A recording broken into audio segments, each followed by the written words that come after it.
I call Todd McLeay. Mr Speaker, it gives me pleasure to rise and speak in the second reading of the Social Assistance Future Focus Bill. And I want to recognise that the committee recommended the name be changed to the Social Security New Work Tests, Incentives and Obligations Amendment Bill.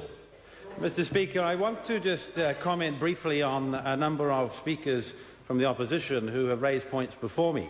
And then I want to talk about a couple of parts of this bill that I think are very important that New Zealanders need to hear more about. The first speaker on the side of the opposition in this debate, in fact the first opposition speaker in this debate, Carmel Sepuloni, showed us all of the reasons why New Zealand decided to change government at the last election. Because Ms Sepuloni's speech, as with her party, was out of touch.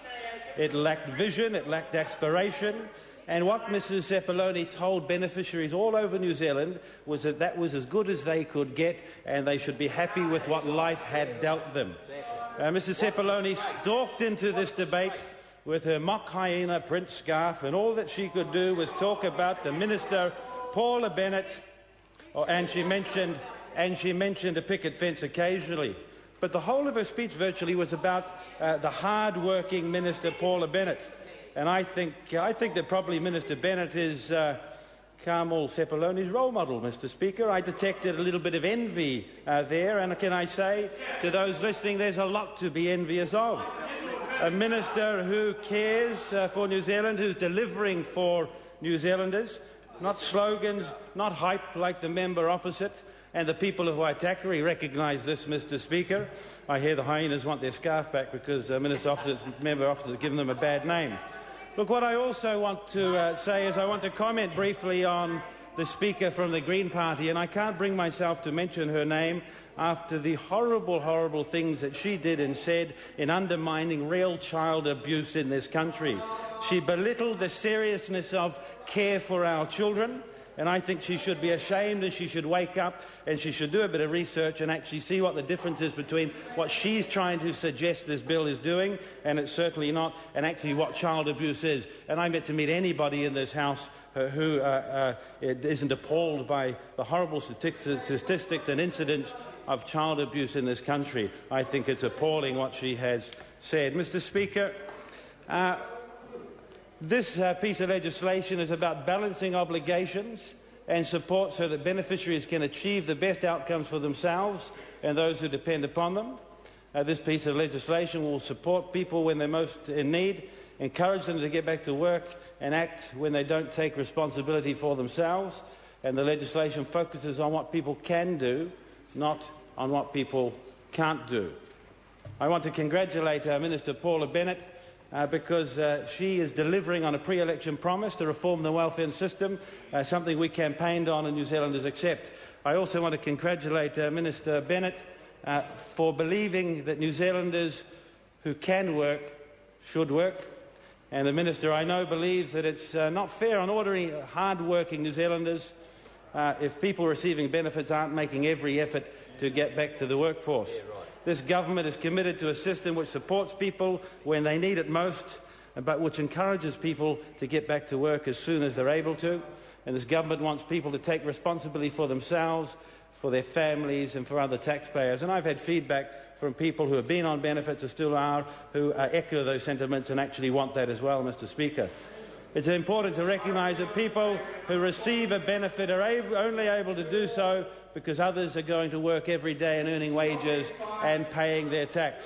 And Mr Speaker, we want people to help themselves and we'll give as much support as possible to them in these tough times to make sure that this happens. Now, this legislation does a number of things, Mr Speaker.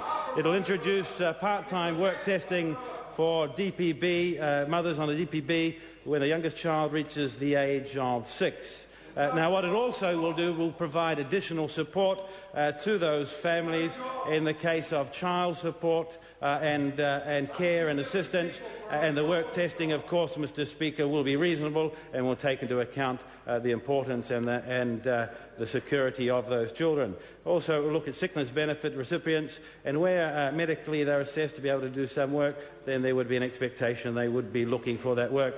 When it comes to unemployment benefit, it will be limited to 12 months. But, Mr Speaker, we heard from the Ministry that what would happen at the end of this period of time, in good time, a letter would be sent to someone who had been on the unemployment benefit for 12 months, telling them they needed to reapply. If they did so, there would be assistance and more talking given to them about why they hadn't been able to find a job and to talk through some of those issues. I get feedback from hard-working people in my electorate who pay their taxes who say that after a year this is more than reasonable. I think we've got the balance right, but there are many others in this House and outside of this House who believe that actually a year is a very long time.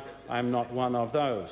Mr Speaker, we've also recognised that there will be graduated sanctions for non-compliance with these work obligations instead of a straight-out cancellation. This piece of legislation is about working with New Zealanders, making sure that they can have the skills, that they're looking for work, and where jobs are available for them, that they realise it's up to them to go out and to take those. There'll also be new criteria for hardship grants, but that's right, Mr Speaker, contrary to what members often say, hardship grants will continue. We haven't heard that from them over there at all, and it's certainly not the messages they're delivering when they're frightening and scaring some of the most vulnerable New Zealanders.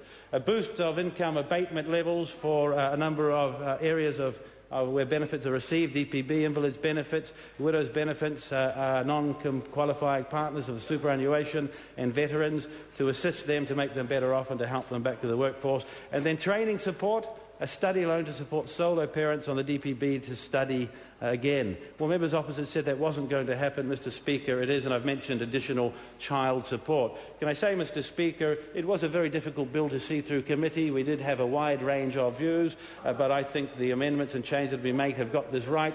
The information I get from the public is that they support it, and I look forward to the next stage where we get to speak about this more. Thank you, Mr Speaker.